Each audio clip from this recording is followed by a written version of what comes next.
good morning, good morning from day 3 in Paris. This is a rainy day in Paris, but the highlight of today is the Palace of Versailles, and hopefully we'll get on the hop on, hop off bus tour. So come with us.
So we are on the hop on, hop off bus tour this morning, and right now the music is saying Champs-Élysées.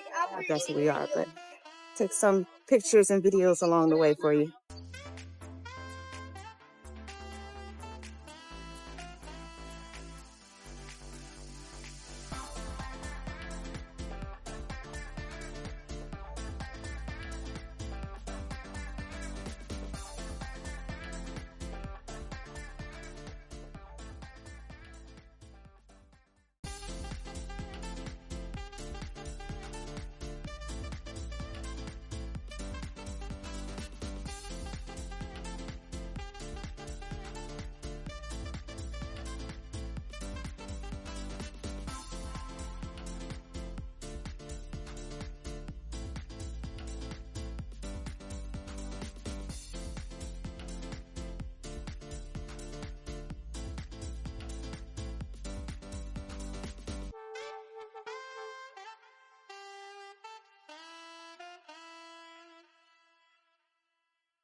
After having fun at the Eiffel Tower and purchasing some souvenirs, we decided to head onward towards the Palace of Versailles. Right here is the town of Versailles, France.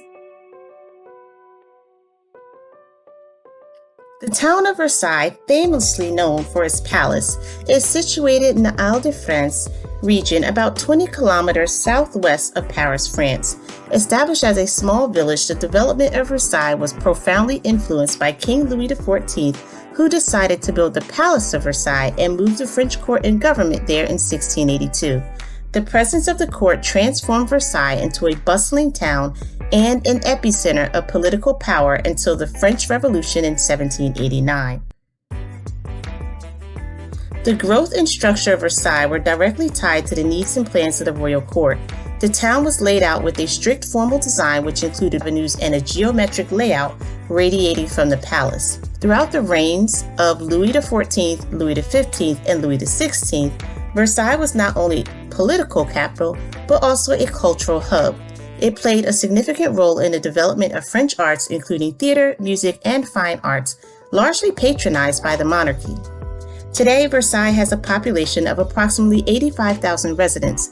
While it is a local administrative and service center, many of its inhabitants commute to Paris for work. The town's economy is heavily supported by tourism, with millions visiting the palace and its gardens annually. Versailles remains a culturally vibrant town, hosting various festivals, concerts, exhibitions, many of which are influenced from its royal past. The town is known for its high quality of life, attractive historical neighborhoods, extensive public parks, and reputable educational institutions, including the prestigious Lycée Hoche. The architecture in Versailles is predominantly classical, mirroring the grandeur and formality of the palace. We are at Chateau Versailles in Paris, France.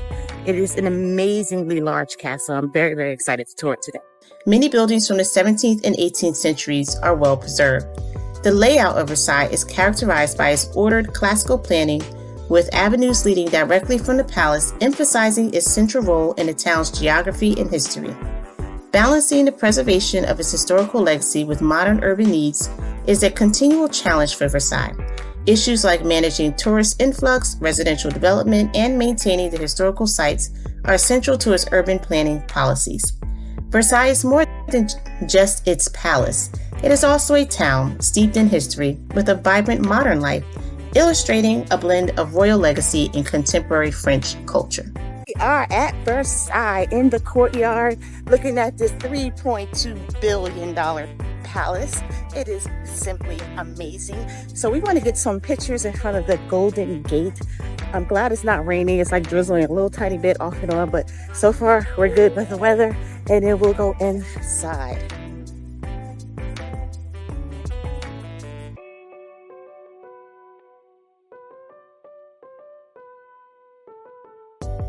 The Palace of Versailles, one of the most illustrious and opulent palaces in the world, has a rich history that spans centuries, reflecting the grandeur and complexity of French monarchy and society. The construction of the Palace of Versailles began in 1661 under the reign of King Louis XIV of France. Originally, it was not intended to be a palace but a hunting lodge for Louis XIII. However, his son Louis XIV envisioned something grander, transforming it into a symbol of absolute monarchy. The chief architect was Louis Leval, who was succeeded by Jules Hardouin-Mansart. André Lenotre landscaped the expansive gardens. The palace took approximately 50 years to complete, with major emphasis of expansion concluding around 1710. The total cost of construction is difficult to estimate in today's terms, but it was an enormous expenditure drawing heavily on the royal finances. It featured a lavish hall of mirrors, extensive gardens, and hundreds of rooms, becoming a monumental showcase of French art and architecture. Versailles was the principal residence of Louis XIV from 1682 until his death in 1715. It continued to be a royal residence under his successors Louis XV and Louis XVI. Each king made his mark, adding structures like the Petit Trianon and the Queen's Hamlet, a rustic retreat for Marie Antoinette. Versailles was not just a home, but also a seat of power. The Sun King, Louis XIV, established the palace as the center of political power in France in 1682, a status it maintained until the French Revolution in 1789. This move was designed to consolidate authority and control the nobility, many of whom were required to live at the palace for part of the year. Versailles is shrouded in stories and legends. One famous tale involves the affair of the Poisons, a scandal during Louis XIV's reign that involved accusations of witchcraft among the nobility. Another legend tells of the ghost of Marie Antoinette haunting the Queen's hamlet and other parts of the palace. The palace also played host to numerous extravagant parties and events that showcased the opulence of the French court. The Treaty of Versailles, which ended World War I, was signed here in 1919, marking another significant historical milestone. We're at the entrance hall at the Palace of Versailles. The entrance hall is numbered 4. Versailles ceased to be a royal residence during the French Revolution. In the 19th century, it was transformed into the Museum of the History of France by Louis Philippe. Today, it is a major tourist attraction and a UNESCO World Heritage Site, drawing millions of visitors annually who come to admire its architecture and gardens. The Palace of Versailles remains a powerful symbol of royal absolutism and artistic achievement in France. Its influence on French culture and its role as a political stage cannot be overstated, making it an enduring subject of interest and study in the fields of history, art, and politics. The Palace of Versailles and Marie Antoinette are enveloped in a rich tapestry of stories and legends, many of which underscore the opulence, intrigue, and tumult of the French court. Here are some of the most interesting and enduring tales associated with them. One of the most scandalous incidents tied to Marie Antoinette was the affair of the diamond necklace. This 1785 scandal involved a fraudulent scheme by con artists to procure an expensive diamond necklace originally intended for Louis XV's mistress by convincing the jewelers that they were acting on behalf of the Queen. Marie Antoinette was entirely unaware of this scheme, but the public's perception of her as extravagant and capricious was reinforced when the story broke, contributing significantly to her unpopularity and the growing unrest that led to the French Revolution. Versailles is reputed to be haunted with numerous reports of ghostly sightings over the years, including that of Marie Antoinette herself. The Queen's Hamlet and the Petit Trianon, where she often retreated for privacy, are said to be favorite haunts. Sightings of figures in period clothing wandering through the gardens or echoing footsteps in empty halls add a mystical layer to the palace's history. Another legend involves the secret wife of Louis XIV, Madame de Maintenon, Françoise d'Aubergine. Marquise de Maintenon started as the governess to the king's illegitimate children, but eventually became his confidant and advisor. After the death of Queen Maria Theresa, it was rumored that Louis XIV married Madame de Maintenon in a secret ceremony. While she never became queen, her influence over the king and affairs at court were substantial, especially in matter of religion and culture. During the French Revolution, the royal family made a desperate attempt to escape from Paris in what is known as the Flight to Varennes. Disguised as servants, they fled the Tuileries Palace, but were recognized and arrested in the town of Varennes. This failed escape significantly undermined the possibility of any reconciliation between the monarchy and the revolutionary government, accelerating the radical phase of the revolution and sealing the fate of the royal family.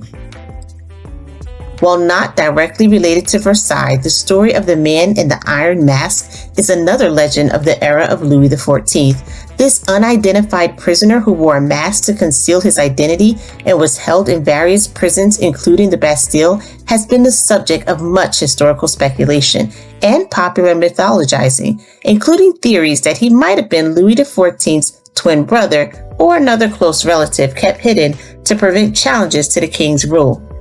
These stories and legends highlight the blend of historical fact and popular mythology that surrounds Versailles and its most famous occupants, reflecting the enduring fascination with one of the most dramatic periods in French history. The Palace of Versailles was home to several French monarchs, each notable for different aspects of their reigns. Louis XIV, the Sun King. His reign was from 1643 to 1715. Louis XIV is best known for his absolute monarchy and his assertion, "L'état c'est moi," I am the state. His reign, one of the longest in European history, was marked by the French dominance in Europe, extensive territorial conquests, and a flourishing of the arts in France. He initiated the expansion of the small hunting lodge into the Grand Palace of Versailles and moved the royal court there in 1682 to consolidate power and control the nobility. Louis XV. His reign was from 1715 to 1774. Louis XV, the great-grandson of Louis XIV, is known for his contributions to the French Enlightenment, but also for France's decline in power and prestige. His reign saw significant cultural development, but was also marked by numerous military defeats and a decline in the authority of the monarchy. Louis XV added extensively to the Palace of Versailles, including the construction of the Petit Trianon, a small chateau on the grounds where later Marie Antoinette would spend much of her time. Louis XVI. His reign was from 1774 to 1792. Louis XVI's reign ended with the French Revolution, which led to his execution in 1793.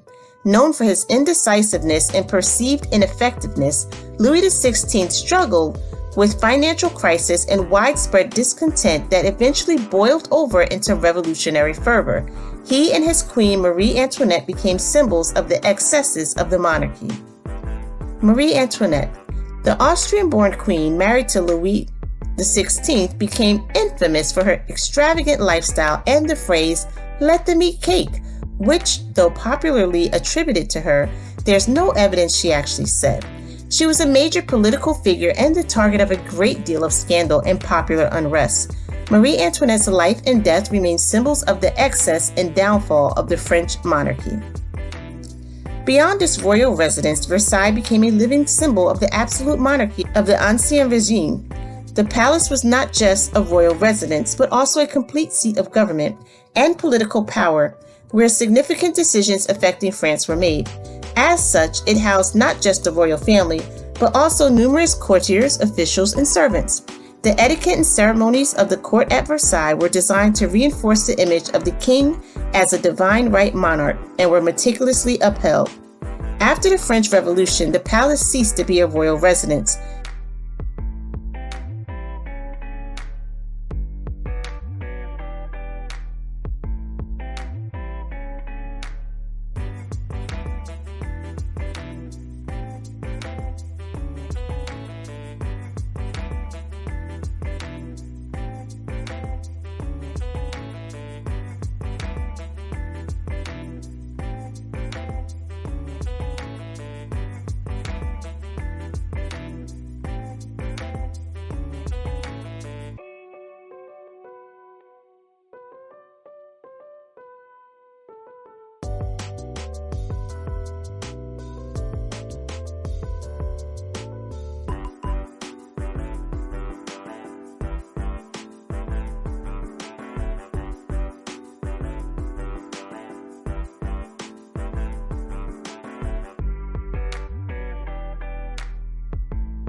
The Hall of Mirrors, known as Galerie des Glaces in French, is one of the most iconic and historically significant parts of the Palace of Versailles. Its construction and the events that have taken place within its walls reflect both the artistic achievements and political ambitions of the French monarchy. The construction of the Hall of Mirrors began in 1678 as part of the third building campaign of the Palace of Versailles under King Louis XIV. The hall was designed to replace a large terrace originally designed by the architect Louis Leval, which opened into the gardens. The terrace, however, proved impractical due to weather conditions, prompting its conversion into a grand gallery. The Hall of Mirrors was designed by the architect Jules Hardouin-Monsart, who was the chief architect of the king. The painting and the decoration were carried out under the direction of Charles Lebrun, the premier pointeur du roi, or first painter of the king. The stucco work and reliefs featuring trophies of arms and symbols of France were executed by a team of artisans under Lebrun. The construction was completed in 1684. The hall extends over 239 feet in length and is flanked by 17 wide arcaded mirrors which face 17 windows overlooking the gardens of Versailles. At the time, mirrors were among the most expensive items one could possess, and their prominent display in the Hall of Mirrors was a symbol of wealth and technological prowess, particularly because France had just begun to master the art of mirror making, a craft previously dominated by the Venetians. The vaulted ceiling features 30 compositions also painted by Lebrun, depicting the early reign of Louis XIV, including various military successes and achievements. These paintings served not only a decorative purpose, but were also a form of propaganda, glorifying the reign and divine right of Louis XIV. The Hall of Mirrors wasn't just a passageway or grand gallery. It was a symbol of absolute power of the monarch, showcasing the financial, artistic, and political might of Louis XIV's France. Throughout its history, the hall has been used for various diplomatic functions and lavish court entertainments. Notably, the proclamation of the German Empire was declared here in 1871 in a deliberate choice by Otto von Bismarck, a symbol of Prussian dominance in the Franco-Prussian War. Perhaps the most significant historical event that occurred in the Hall of Mirrors was the signing of the Treaty of Versailles on June 28, 1919, which officially ended World War I. The selection of the Hall of Mirrors for the signing was symbolic, marking the end of German militarism in a room representing French grandeur and a reversal of the 1871 proclamation. Today, the Hall of Mirrors continues to dazzle visitors from around the world, serving both as a major tourist attraction and a venue for important political and cultural functions. It stands as a testament to the artistic and architectural ambitions of the French Baroque period and remains a powerful symbol of royal absolutism and historical continuity.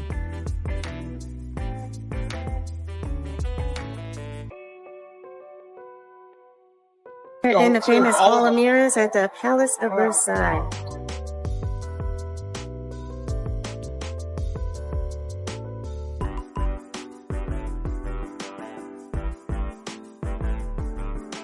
So after our long day at Versailles, we decided to order in something that was decidedly French. O tacos. So the O tacos come in these little bags here. Let's check it out. This looks like the O Peter pocket. Let's see. So it looks like, I think this has ground beef in it. At least it feels like ground beef. No, it has like cheese and stuff in it. Okay. O taco. And here we have some O cheese rings. How it taste? Like an onion ring without the onion?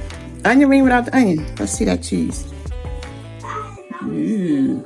O cheese ring. So this is like the large O taco, and this is a children's size O taco. Oh, so that's a significant difference in size. Alright, so this is the adult O taco. Ooh, look at that. That look good, yo. Yeah. They got French fries in it too. French fries or something in there. Alright. Let's see. Children's O taco with ground beef. The adult one had chicken. This is ground beef and French fries already in it. I didn't know fries was going to be in it. So that's what a French taco is. They actually call them French tacos. Okay. O taco.